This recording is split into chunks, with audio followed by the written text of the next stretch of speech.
पण इथे महाट्रान्सको, महाडिस्कॉम, केडीएमसी आणि महावितरणसाठी LDC, UDC, deputy management accountant ऑडिटरच्या ज्या पोस्ट आहे त्यासाठी आपण एक नवीन सिरीज स्टार्ट करत आहे, जी आहे ॲडव्हान्स अकाउंटिंगची. ठीक आहे. याच्यामध्ये आज आपण फर्स्ट युनिट बघत आहे, इंट्रोडक्शन टू अकाउंटिंग स्टँडर्ड.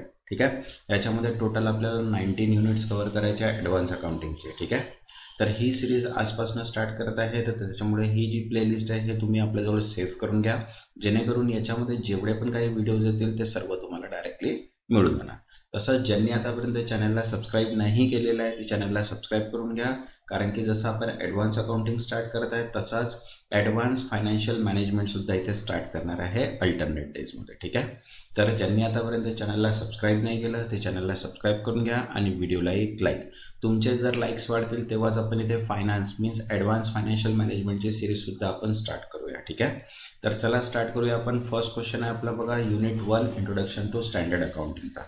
तर बघा फर्स्ट क्वेश्चन आहे, which of the following best explain Y IND-AS ठीक आहे आर नॉट फुली आयडेंटिकल टू IFRS. खालीलपैकी कोणते कारण स्पष्ट करते की IND-AS हे IFRS शी पूर्णपणे जुळत नाही.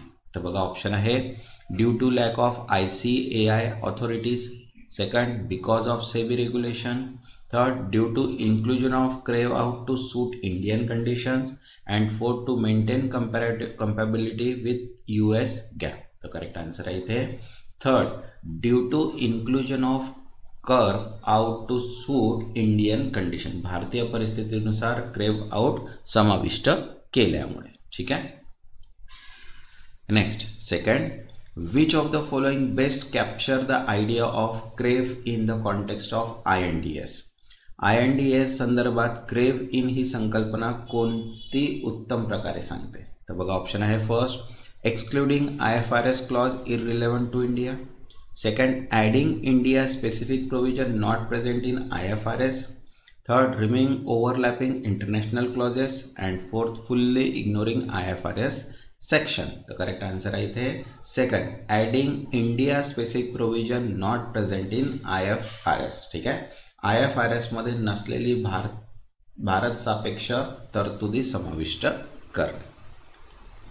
Next third, which of the following is list likely to be direct benefit of IFRS coverage in India. बघा खालीलपैकी कोणता IFRS ची जुळवणूक घेण्याचा भारताला होणारा थेट फायदा नाही.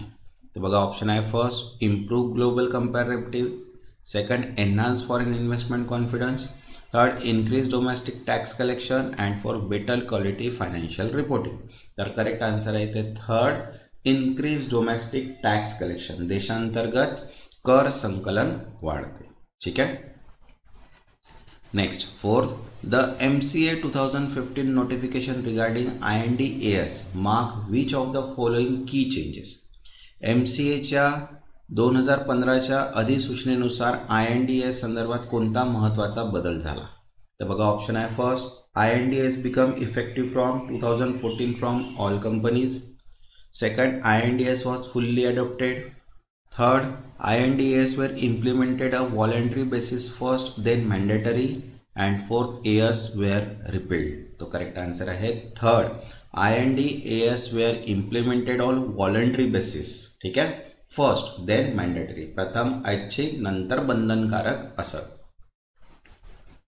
नेक्स्ट फिफ्थ, की distinction between accounting standard and IND-AS is. AS आणि IND-AS यामधील मुख्य फरक कोणता आहे. तर बघा ऑप्शन आहे, first, AS are legally binding, IND-AS are not, second, AS follow GAAP, IND-AS follow IFRS principle, second, AS are global, IND-AS are local, and fourth, there is no difference. The correct answer आहे इथे second, AS follow GAAP, ठीक आहे, and IND-AS follow IFRS principle. AS भारतीय gap आणि IND-AS IFRS चे नियम पाळतात. Next sixth, which of the following reason not strongly justifies India choice IFRS convergence over full adoption. IFRS चे पूर्ण स्वीकार न करता जुळवून घेण्यामागील भारताचा मुख्य हेतू कोणता आहे. तर बघा ऑप्शन आहे, first, to reduce complexity, second, to protect national accounting tradition, third to retain legal and regulatory flexible, and fourth to avoid transparency. तर करेक्ट आन्सर आहे इथे third, to retain legal and regulatory flexibility, कायदेशीर लवचिकता राखण्यासाठी. Next 7, who play a statutory consultative role in finalizing IND-AS. IND-AS अंतिम करण्यात कोणाची वैज्ञानिक सल्लागार भूमिका आहे? तर बघा ऑप्शन आहे first SEBI, ICAI only, third RBI and third NFRA. तो करेक्ट आन्सर आहे NFRA. Next 8, when IND-AS are said to be IFRS coverage, what is applied? IND-AS IFRS शी जुळवून घेतले आहेत असे म्हणताना काय अर्थ होतो? तर बघा ऑप्शन आहे first, India use IFRS word for word, second India interpret IFRS loosely, third India follow IFRS in principle but make modifications, and fourth India has no link to IFRS. तर करेक्ट आन्सर आहे इथे third, India follow IFRS in principle but make modification. IFRS तत्वे मान्य करून थोडे बदल केले. Next 9, which body is primary responsible for recommending auditing standard in India. भारतामध्ये लेखा मानके सुचवण्यासाठी कोण जबाबदार आहे? तर बघा ऑप्शन आहे MCA, ASB of ICAI, RBI and NFRA. तो करेक्ट आन्सर आहे second, ASB of ICAI. Next 10th, which among the following statement is incorrect regarding IND-AS.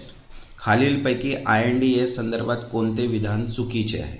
तर बघा ऑप्शन आहे first, IND-AS are notified by central government, second they are prepared in consultation with ICAI and NFRA, third they are fully adopted IFRS, and fourth separate roadmap exists for NBFC and insurance companies.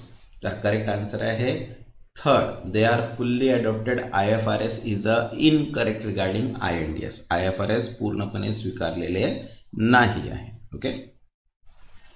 Next 11th, what would happens if India fully adopted IFRS instead of convergence. जर भारताने IFRS चे जुळवून घेण्याऐवजी ते पूर्णपणे स्वीकारले तर काय होईल? तर बघा ऑप्शन आहे first, it would lose control over legal compliance, second it would maintain national flexibility, third it would not require change in existing laws, and fourth it could retain all existing AS. The correct answer आहे इथे first, it would lose control over legal compliance, कायदेशीर पालनावरील नियंत्रण गमावेल. Next 12th, the withdrawal of AS6 and AS8 primarily reflect which aspect of standard setting. AS6 and AS8 मागे घेणे हे प्रामुख्याने मानक निश्चितीच्या कोणत्या बाबीकडे निर्देश करते? तर बघा ऑप्शन आहे first, arbitrary government control, second legal loop holes, third evaluation and rationalisation of standard, and fourth lack of professional judgement.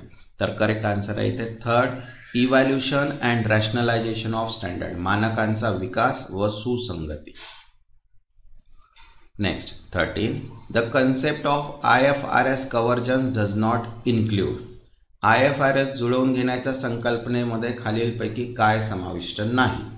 तर बघा ऑप्शन आहे first, consistency with global norm, second literal adoption of foreign law, third localisation through carve out, and fourth consultation with Indian regulators. तर correct answer आहे इथे second, literal adoption of foreign laws, परदेशी कायदे जसेच्या तसे स्वीकारणे. Next 14, one की reason India prefer convergence over adoption is. Bharat IFRS चे स्वीकारण्याऐवजी जुळवून घेणे का पसंत करतो? तर बघा ऑप्शन आहे to allow delay implementation, second to avoid developing local standard, third to preserve social economic realities, and fourth to reduce government interference. तर करेक्ट आन्सर आहे third, to preserve social economic realities. ठीक आहे, सामाजिक आर्थिक वास्तव जपण्यासाठी. Next 15, the full form of NFRA, a stakeholder in IND-AS is. INDAS मधील महत्वाचा भागधारक NFRA चे पूर्ण बघा त्याचा आन्सर आहे first national finance reporting authority. ठीक आहे, national finance reporting authority is the full form of NFRA.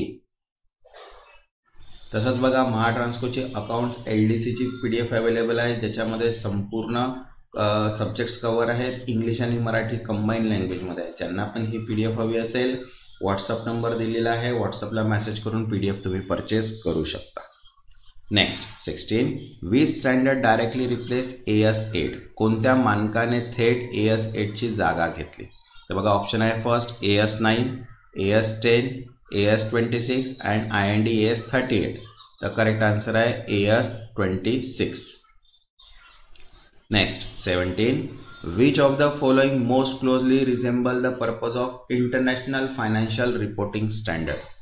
खालीलपैकी काय IFRS च्या उद्दिष्टाची सर्वाधिक सुसंगत आहे? तर बघा ऑप्शन आहे first establish tax parity among countries, second create uniformity in budgeting, third standardise global financing report and fourth enhance stock market trading. तर करेक्ट आन्सर आहे इथे third standardise global financial reporting, जागतिक आर्थिक अहवाल एकसंघ कर.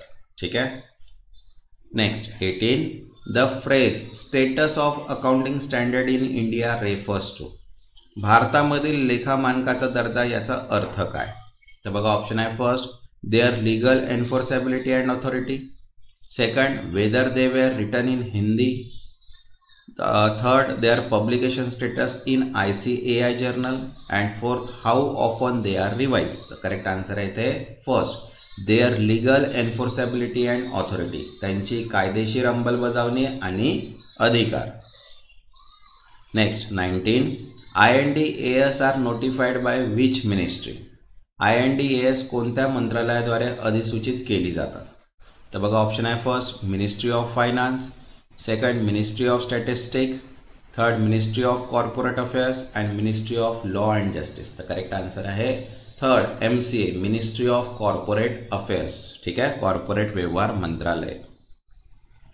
Next 20 what was the key feature of AS6 that become redundant. AS6 मधील कोणती प्रमुख बाब कालबाह्य आहे झाली? तर बघा ऑप्शन आहे first inventory valuation, second amortization of goodwill, third depreciation accounting and fourth cash flow statement. तर करेक्ट आन्सर आहे इथे थर्ड डेप्रिसिएशन अकाउंटिंग, घसारा लेखा. ठीक आहे. ज्यांनी आतापर्यंत चॅनलला सबस्क्राईब नाही केलेलं आहे ते चॅनलला सबस्क्राईब करून घ्या आणि व्हिडिओला एक लाईक. तुमचे जर व्हिडिओला लाईक्स वाढतील तेव्हाच आपण ही सिरीज कंटिन्यू करू शकणार, कारण की हे ॲडव्हान्स अकाउंटिंग आहे. हे तुम्हाला डेप्युटी मॅनेजर, अकाउंटंट, ऑडिटरसाठी फार इम्पॉर्टंट राहणार आहे. ठीक आहे. Next 21 which of the following set of authorities is correctly associated with IND-AS formulation.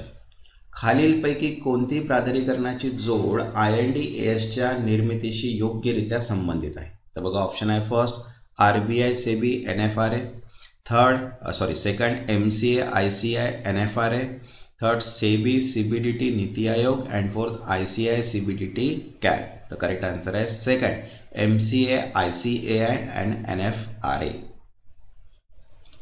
Next 22 the primary objective of setting accounting standard is to. लेखा मानके तयार करण्याचा प्राथमिक उद्देश काय आहे? तर बघा ऑप्शन आहे first hide company performance, second comply with tax law, third ensure comparability, consistency and transparency and fourth replace auditor role. तर करेक्ट आन्सर आहे इथे थर्ड एन्श्योर कंपॅरेटिबिलिटी, कन्सिस्टन्सी आणि ट्रान्सपरन्सी, तुलनात्मक सातत्य आणि पारदर्शकता सुनिश्चित करण्यासाठी. Next 23 accounting standard issued by ICAI are applicable primary to. ICAI द्वारे जारी लेखा मानके प्रामुख्याने कोणाला लागू होतात? तर बघा ऑप्शन आहे first all Indian citizen, second public companies only, third entities preparing general purpose financial statement and fourth income tax department. तर करेक्ट आन्सर आहे third entities preparing general purpose financial statement, सर्वसाधारण आर्थिक विवरणपत्रे तयार करणाऱ्या घटकांना. Next 24 IFRS convergence in India has lead to the creation of. भारतात IFRS ची जुळवणूक घेण्यामुळे काय तयार झाले? तर बघा ऑप्शन आहे first revise AS only, second AS32 AS40, third IND AS and fourth gap. तर करेक्ट आन्सर आहे third IND AS. Next 25. The implementation of IND AS follow a roadmap of these implies. IND AS ची अंमलबजावणी roadmap नुसार कोण होते याचा अर्थ काय? तर बघा ऑप्शन आहे first it applies to all entity at once, second it is roll out sector wise and in phase, third it applies to government body first and third it reduce audit entirely. तर correct answer आहे second it is roll out sector wise and in phase. टप्प्याटप्प्याने व क्षेत्रानुसार लागू होते. ठीक आहे.